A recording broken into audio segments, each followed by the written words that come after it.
Who's actually going to get the most out of this ultra-lightweight folding scooter? Who should walk away? And does the price make sense for a typical everyday buyer? That's the question that keeps most people up at night before they click Add to Cart. If you're already picturing yourself lugging a bulky chair-type scooter up a plain stairwell or trying to stash it in a cramped apartment, you're probably on the fence. And honestly, that hesitation is healthy. Mobility scooters sit somewhere between a medical aid and a personal vehicle, and buying the wrong one can feel like a costly misstep. Link is in the description if you want to check the product details on Amazon.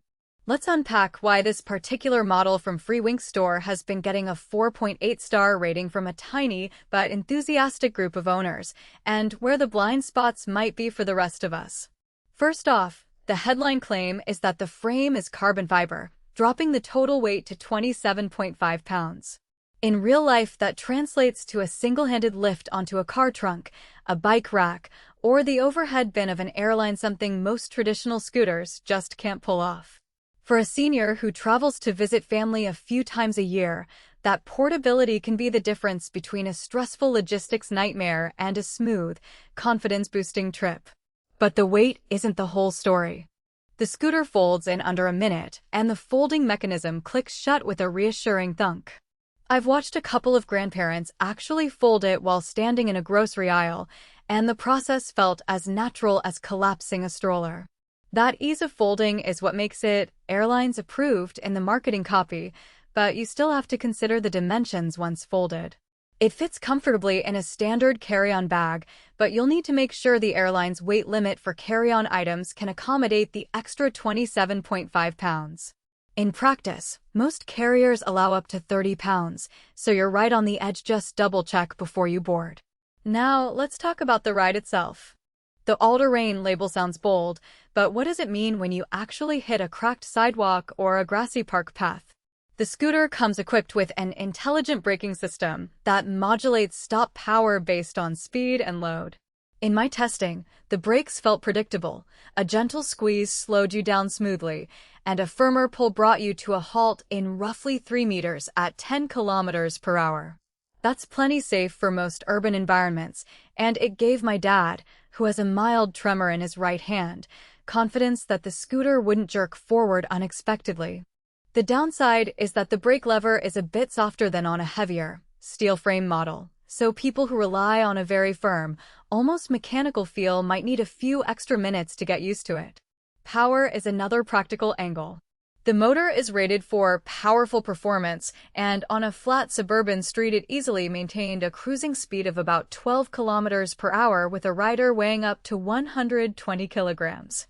The battery, which comes with the charger, offers roughly 15 kilometers of range before you need to plug it back in.